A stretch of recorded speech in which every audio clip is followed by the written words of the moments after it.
इस कार्यक्रम के पुण्यार्जक हैं शैलेश कुमार जैन, अर्चना शैलेश कुमार जैन, आदित्य आर्या जैन, तुमसर, महाराष्ट्र। जय जिन बंधुओं, समीचीन विकल्पों का सम्यक समाधान इस कार्यक्रम में मैं आप सभी का स्वागत करता हूं। आचार्य भगवान गुरुवर्षी विशुद्ध सागर जी महाराज के स्वर्णिम जन्म जयंती के उपलक्ष्य में यह कार्यक्रम का आगाज हुआ था।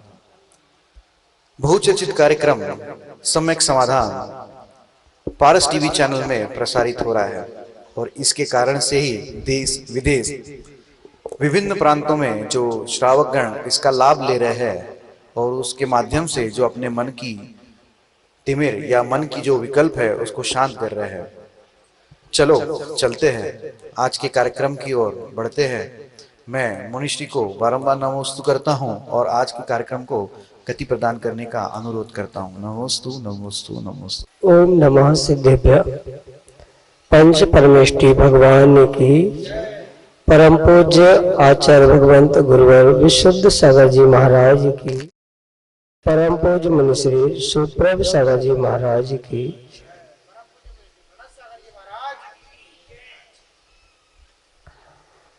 समीचीन विकल्पों का सम्यक समाधान। आत्मा को परमात्मा बनाने के लिए एक ऐसा अनूठा उपाय हम सभी को परम पूज्य आचार्य भगवान गुरुवर विशुद्ध सागर जी महाराज के मंगल सुभाषित से प्राप्त हुआ और समीचीन विकल्प और सम्यक समाधान, उनका सम्यक समाधान परम पूज्य मुनिश्री सुप्रभ सागर जी महाराज हम सभी को आगमुक्त विधि से सहज और सरलतम भाषा में प्रदान कर रहे हैं। देश देशांतर से अनेक समीचीन विकल्प हमें यह प्रतिदिन प्राप्त हो रहे हैं और परम पूज्य मुनिश्री उनका आगमुक्त विधि से हम सबको सम्यक समाधान प्रदान कर रहे हैं। प्रारंभ करते हैं आज का सम्यक समाधान और आज का पहला विकल्प सारंगपुर मध्य प्रदेश से डॉक्टर अंकित जैन पुरवाल परम पूज्य मुनिश्री के चरणों में बारंबार नमोस्तु निवेदित करते हुए अपना समीचीन विकल्प रख रहे हैं कि महाराज जी द्रव्य वेद और भाव वेद को स्पष्ट और सरलता से समझाने की कृपा करें। नमोस्तु महाराज जी, नमोस्तु। ओम नमः सिद्धम। परम पूज्य आचार्य भगवान गुरुवर विशुद्ध सागर जी महाराज जी के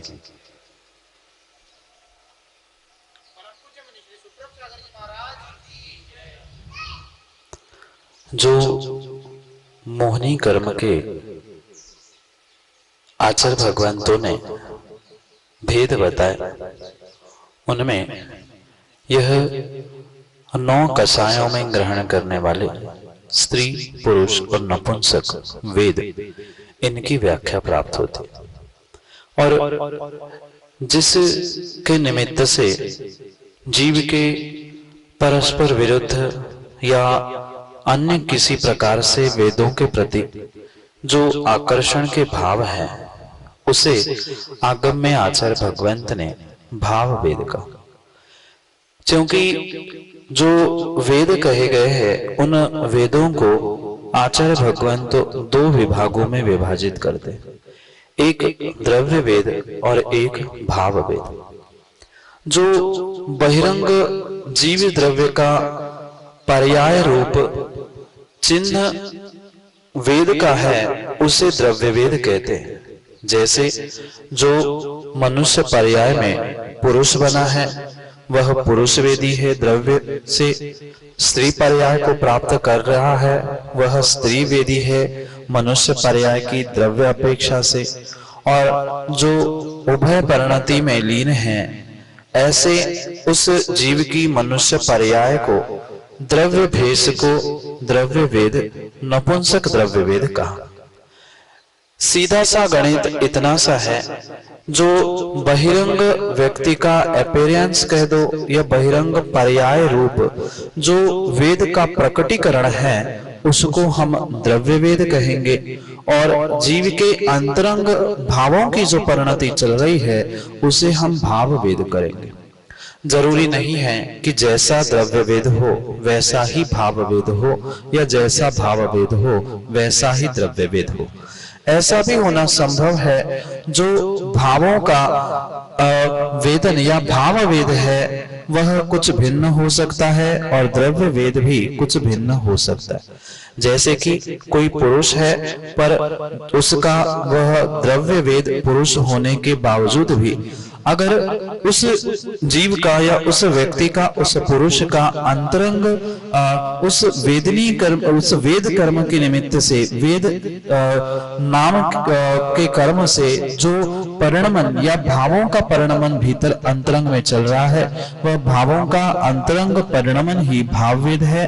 वह स्त्री भी हो सकता है, नपुंसक भी हो सकता है, या जैसा द्रव्य पुरुष वेद था वैसा ही उसका भावों से पुरुष वेद भी होना संभव। इन दोनों में अंतर इतना ही है, एक जो साक्षात भावों की परिणति है जो किसी को भी समझ में नहीं आती वह भाववेद है, और जो बहिरंग रूप से समझ में आता है, मनुष्य पर्याय में स्त्री, पुरुष, नपुंसक आदि पर्यायों को प्राप्त करना, ये सहजता से दिखाई देने वाला द्रव्य वेद है। और अंतरंग भावों की परिणति यानी वेद कर्म के निमित्त से जो जीव के भाव हो रहे हैं, कभी स्त्री में रमने के, कभी पुरुष में, कभी उभय में, उस समय पर उस भावों के अनुसार उसका भाव स्त्री वेद, भाव पुरुष वेद या भाव नपुंसक वेद कहा जाता है। भावों में परिणति पुरुष होने पर भी पुरुष वेद के साथ रमने की हो रही है तो वह द्रव्य वेदी पुरुष होने पर भी वह भाव वेदी स्त्री संभव हो सकता है। और उसके साथ ये भी हम समझ सकते हैं कि भावों की जो परिणति होती है मुख्यता से, उस भाव वेदी की व्याख्या ही उस 24 ठाणा आदि करणानियों के ग्रंथों में आपको प्राप्त होगी। क्योंकि जो निर्वाण की शक्ति रखने वाला जीव है, नियम से द्रव्य से पुरुष वेदी होना आवश्यक है, पर भावों से वह तीनों वेदों में से कोई भी वेदी हो सकता है। इसलिए ये वेद को लेकर बहुत सारा विषय हमें यह समझना होगा कि द्रव्य वेद यानी द्रव्य चिन्ह उस जीव का पुरुष होना आवश्यक है। भावों से वह स्त्री, पुरुष, नपुंसक कोई भी मोक्ष की शक्ति रखता है, क्योंकि जैसे ही 8वें 9वें गुण स्थान में वह क्रम से बढ़ता है, उस समय पर वह सभी अंतरंग वेदों का नाश करते हुए अपगत वेदी होकर ही बहिरंग में द्रव्य से वह पुरुष वेदी ही रहता है, और अंतरंग में 10वें 11वें 12वें गुण स्थान में वह अपगत यानी तीनों वेदों का संक्रमण करते हुए अपगत वेदी होते हुए ही मोक्ष जाने की शक्ति रखता है। इसलिए इन दोनों में मात्र मुख्यता से इतना ही अंतर है, जो बहिरंग रूप से पर्याय में प्रकट दिख रहा है वह द्रव्य वेद है, और अंतरंग में जो पर वेद के प्रति या उसी वेद के प्रति या दोनों वेद के प्रति रमणे के, उसे भोगने के, उसे प्राप्त करने के जो भाव जीव के हो रहे हैं, वह भाव ही भाव वेद के श्रेणी में आता है। यही आपके लिए सम्यक समाधान है। रतलाम हाल मुकाम अबू धाबी परम पूज्य मुनिश्री के चरणों में बारंबार नमोस्तु निवेदित करते हुए अपना समीचीन विकल्प रख रहे हैं कि महाराज जी, शिव का अर्थ आत्मा होता है। उचित है, क्योंकि हम तो भगवान आत्मा को नमस्कार कर रहे हैं। हमारे समीचीन विकल्प का सम्यक समाधान करने की अनुकंपा करें। नमोस्तु महाराज जी, नमोस्तु। शब्द नाम अनेक अर्थ यानी एक शब्द के आगम में अनेक अर्थ आचार्य भगवंतों ने बताया। किस समय पर कौन से शब्द का कौन सा अर्थ लेना, यह वक्ता, ज्ञाता और उनकी अपेक्षा पर निर्भर करता है।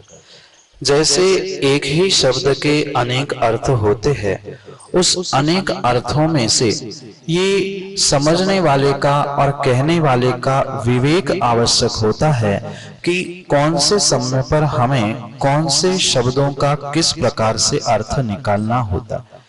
क्योंकि बहुत सारे शब्द ऐसे होते हैं जो रूढ़ी में कुछ अन्य अर्थों में प्रवाहिमान होते हैं या रूढ़ियों में कहीं अन्य अर्थों में लिए जाते हैं और उस शब्दों का कहीं अन्य अपेक्षा से कहीं दूसरा अर्थ भी निकाला जा सकता है। क्योंकि शब्द रौढ़िक, शाब्दिक आदि अनेक प्रकार के हुआ करते हैं, तो उन रूढ़िक शब्दों को समझने के बाद ही व्यक्ति को उसका अर्थ और उसका उच्चारण करना अनिवार्य हुआ करता है।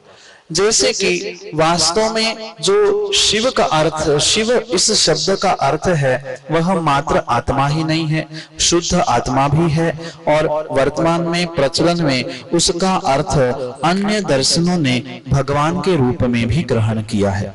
और बहुत अच्छी बात आगम में आचार्य भगवंत यह समझाते हैं, हमें ऐसे शब्दों का ऐसे समय पर चयन करके प्रयोग करना चाहिए जिसके निमित्त से सामने वाला, सुनने वाला भी उन शब्दों को समझकर किंचित भी भ्रमित ना हो।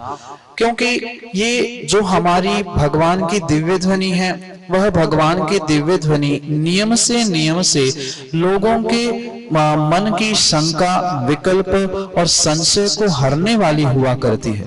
और अगर ऐसे शब्दों का प्रयोग करते हुए हम सामने वाले को शंका में या किसी प्रकार से भ्रम में डालने का प्रयास कर रहे हैं या प्रयास नहीं भी कर रहे हैं, सहजता में वो भ्रम में जा रहा है, तो ऐसे शब्दों का प्रयोग हमें नहीं करना चाहिए। जैसे उस शिव शब्द का आत्मा भी नाम होता है, कहीं ईश्वर, शंकर आदि भी नाम होते हैं, तो लोगों को जिस प्रकार से उस शब्द का अर्थ ज्ञात है, लोग तो आपके पढ़ने पर उसका वैसा ही अर्थ करेंगे। भले ही आपका अभिप्राय, आपकी भाषा, आपके भाव भले ही भिन्न हो, पर आपने कुछ उन शब्दों का ऐसा प्रयोग सबके सामने किया तो लोग उसको हो सकता है किसी भी प्रकार से अन्य अर्थ में ले जाकर अन्य बातों का प्रचार प्रसार कर सकते हैं। पर अगर वास्तविकता में उस शब्द का जैसा अर्थ, अभिप्राय आपको ज्ञात है और आप स्वयं के चिंतन मनन के लिए उसका प्रयोग कर रहे हैं, तो वहां किंचित भी कोई भी विकल्प करने की बात नहीं है। पर सीधी सी बात यह है कि ऐसा कार्य हम ना करें जिसके द्वारा हमें भी और सुनने देखने वालों को भी कोई अन्य प्रकार का भ्रम उत्पन्न हो। क्योंकि जो शब्द होते हैं, मात्र उतना ही शब्द में आपको राग क्यों है? आत्मा के बहुत सारे पर्यायवाची नाम हैं, उस शुद्ध आत्मा के भी बहुत सारे पर्यायवाची नाम हैं। हम जिनाय कहे, सिद्धाय कहे, आदि आदि अनेक शब्दों का प्रयोग कर सकते हैं, उसका निषेध नहीं है। पर फिर भी ये समझना कि ऐसे कार्य, ऐसे शब्दों का चयन हम ना करें। यद्यपि शुद्धम लोक विरुद्धम ना करणीयम ना चरणीयम, ये लोकोक्ति हमें बहुत अच्छे से जीवन में उतारने की आवश्यकता है। जो जिसका जैसा अर्थ लोक में रूढ़ी में चला आ रहा है, उसे तोड़कर छोड़कर हम उसका प्रयोग सर्वथा सर्वत्र नहीं कर सकते हैं, क्योंकि हमारा प्रत्येक समय का अभिप्राय हम सामने वाले को स्पष्ट हर समय हर जगह नहीं कर सकते। पर अगर उसको आप दूसरों को समझाने का प्रयास कर रहे हैं, तो हो सकता है उसकी अपेक्षा, उसका ज्ञान, उसका चिंतन उतना नहीं है, वह आपके बातों को, आपके विषय को नहीं समझ सकता। इसलिए हम शब्दों में ना अटकते हुए, अपने भावों को समझते हुए अनेकानेक और भी पर्यायवाची शब्द है उसका प्रयोग कर सकते हैं। इसलिए जो शब्द, क्योंकि शब्द तो एक होते हैं, उसके अनेक अपेक्षाओं से अनेक स्थानों में हमें अनेक प्रकार से अर्थ निकालना आवश्यक हुआ करते हैं। मैं तो यही कहूंगा, उस शब्द के अलावा और भी जो अनेक प्रकार के पर्यायवाची शब्द है, हम उनका चिंतन करें। उसका भी कर रहे हैं तो कोई बाधा नहीं है। पर अगर हम और भी उत्कृष्ट शब्दों का, जिसका स्पष्ट रूप से आगम में अर्थ निकलता है, जिससे किसी को भ्रम उत्पन्न नहीं हो, ऐसे शब्दों का प्रयोग करेंगे तो हमें विशेष उसका प्रचार प्रसार का और धर्म की प्रभावना का भी फल मिलेगा। यही आपके लिए सम्यक समाधान। संजय जैन, धुबड़ी, आसाम से परम पूज्य मनुष्य के चरणों में सपरिवार कोटि कोटि नमस्ते निवेदित करते हुए अपना समीचीन विकल्प रख रहे हैं कि महाराज जी, अपने घर के पूजा घर में क्या क्या रखना चाहिए? मंदिर में महाराज श्री की फोटो रखना चाहिए या नहीं? घर में आरती और जाप माला आदि कर सकते हैं या नहीं? हमारे समीचीन विकल्प का सम्यक समाधान करने की अनुकंपा करें। नमोस्तु महाराज जी, नमोस्तु। घर में जो पूजा घर आदि बनाया जाता है, उस पूजा घर में हम भगवान का, गुरु का फोटो आदि तो रख सकते हैं।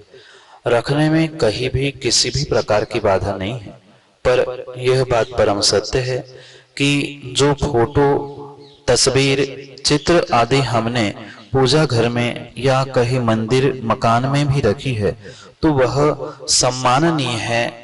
वह जितनी सम्माननीय है, वह किंचित भी किसी भी प्रकार से पूजनीय नहीं है। यह हमें बात समझनी हो, क्योंकि जो पूजा करने योग्य भगवान की प्रतिमा आदि का उल्लेख प्राप्त होता है, उन स्थानों पर स्पष्ट रूप से आचार्य भगवंत का कहना है कि प्रतिमा मात्र तदाकार रूप ही होती है, और वह प्रतिमा मात्र पत्थर या धातु की ही हो सकती है। अन्य किसी भी प्रकार से कागज की, काष्ठ की, प्लास्टिक की, कांच की, सीमेंट की या धातुओं की वह प्रतिमा संभव नहीं होती। इसलिए जो आपने फोटो, तस्वीर रखी है, वह रखने में कहीं भी किसी प्रकार की हर्ज नहीं है, कोई बुराई नहीं है। पर यह भी बात हमें समझने योग्य होगी कि वह फोटो मात्र और मात्र एक सम्मान, विनय का प्रतीक रूप हम उच्च स्थान में रखे, उसका अभिनय भी नहीं करना चाहिए। पर वह किंचित भी पूजा, आरती, अर्घ्य चढ़ाने के योग्य नहीं है। अगर कागज की ही पूजा हो जाएगी, चित्रपटों की ही पूजा अगर प्रारंभ हो जाएगी, चाहे चलचित्र हो चाहे स्थिर चित्र हो, किसी भी प्रकार से चित्रों की पूजा, आराधना, आरती, अर्घ्य आदि किसी भी प्रकार से आचार्य भगवान ने स्वीकार नहीं किया है। और फोटो मात्र जो सम्मान के लिए हमने रखी है, वह एक सम्मान, गुरु का, भगवान का प्रतीक रूप हमने रखी है और वह रख सकते हैं। पर उसकी आरती, पुनः कह रहा हूं, अर्घ्य, पूजा, आरती किंचित भी नहीं कर सकते, क्योंकि अतदाकार स्थापना पंचम काल में आचार्य भगवंतों ने निषेध रूप कही है। अगर पूजा, फोटो की ही आरती और पूजा, अगर अर्घ्य चढ़ाना आदि हो जाएगा, तो लाखों करोड़ों खर्च करके पंच कल्याणक आदि करने की कोई आवश्यकता ही नहीं पड़ेगी। इसलिए रखने में बाधा नहीं है, पर पूजा आदि नहीं कर सकते।